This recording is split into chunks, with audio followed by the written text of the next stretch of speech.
नरकटियागंज के गोपला ब्रह्म स्थान के परिसर में युवा सम्मान समारोह का आयोजन किया गया। युवाओं को बीजेपी नेता सैबघाट चीनी मिल के एमडी दीपक यादव के द्वारा अंगवस्त्र देकर सम्मानित किया गया।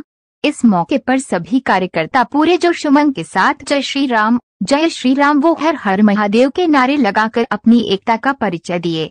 विभिन्न क्षेत्रों से बड़ी संख्या में कार्यकर्ता इस आयोजन में शिरकत किए थे। इस मौके पर दीपक यादव ने कहा कि युवा देश के भविष्य है। युवाओं में जो जोश है उसका सही इस्तेमाल करके भगवा हिंदुत्व को आगे लेकर देश को ताकतवर बनाया जाए। हालांकि इस सम्मान समारोह में चुनावी समर अभियान को लेकर कार्यकर्ताओं ने दीपक यादव साथ मिलकर चलने व समर्थन करने के लिए अपील की गई। ये आज का कार्यक्रम युवाओं ने हमसे फ़ोन पे 10 दिन पहले नरकटियागंज के जो छात्र संघ है उन्होंने हमसे बात करी कि हम लोगों की समस्या कोई नहीं सुनता है और आप सारे चंपारण में घूम रहे हैं, समस्याएं पूछते पूछते हम लोगों की समस्या कौन पूछेगा। तो हमने उनसे तुरंत कहा कि आप लोग एक कमरे में बैठ जाइए और हम आते हैं आपसे बात करेंगे। तो बात हुई थी कि 10-20 लड़के जो छात्र संघ के हैं उनसे बात होगी, मगर करते ही करते जब सारे युवा साथियों ने इतना इकट्ठा कर दिया तो मजबूरी हो गई मंच लगाना। हम इस तरीके से नहीं आना चाहते थे, हम चाहते थे इनसे बैठ के रूबरू डिस्कस हो।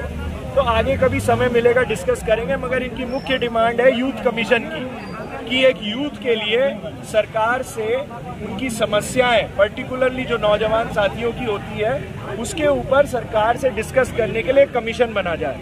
जैसे प्लानिंग कमीशन है या वुमेन्स कमीशन है, उस तरीके से कोई कमीशन बना जाए। बहुत अच्छी सोच है, क्योंकि युवाओं की उस उम्र में जो एक नाबालिग उम्र से आप वो बड़े होके एक एडल्ट लाइफ में आते हैं तो उस टाइम जो बोझा एक नौजवान लड़के के ऊपर होता है।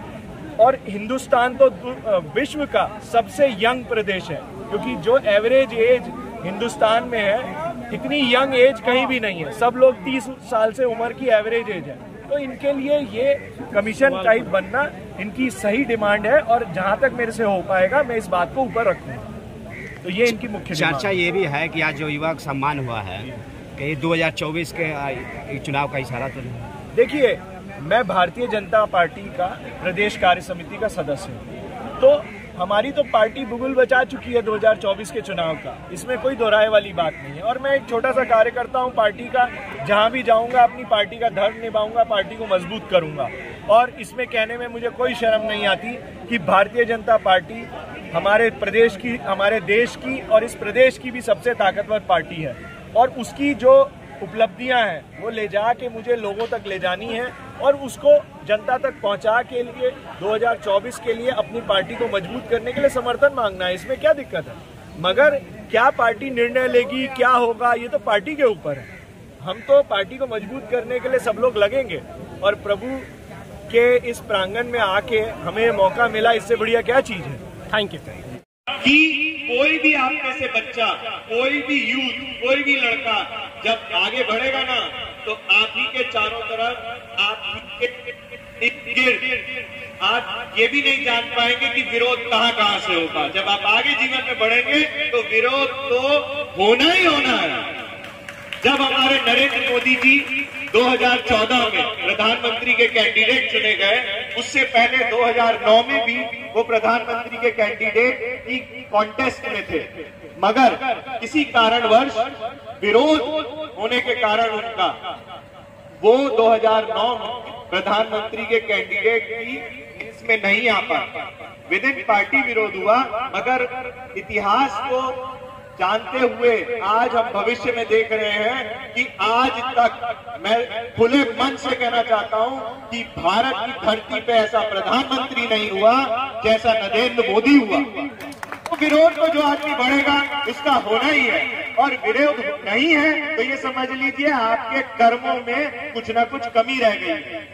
ये जब मैंने पार्टी ज्वाइन करी थी 2019 में, तब मेरे को पार्टी के शीर्ष नेतृत्व में बोला कि दीपक, तुम हमारे साथ बैठ के किसी के बारे में ये मत कहो तुम्हारा विरोध हो रहा है। अगर विरोध हो रहा है और तुमने कभी कोई गलत काम नहीं किया, तुमने किसी के खिलाफ कुछ नहीं किया, ना कोई गलत चीज करी, और फिर भी तुम्हारा विरोध हो रहा है, इसका मतलब समझो कि तुम सही काम कर रहे हो। मंच का संचालन कर रहे रवि कुमार सिंह जी का मैं हार्दिक हार्दिक अभिनंदन करता हूं। साथ ही अपने तमाम युवा क्रांतिकारी साथियों का मैं हार्दिक हार्दिक अभिनंदन करता हूं। मुझे बहुत अच्छा लगा और मेरे लहू में एक क्रांति की उबाल आ रही है अपने युवा साथियों को देख। दोस्तों,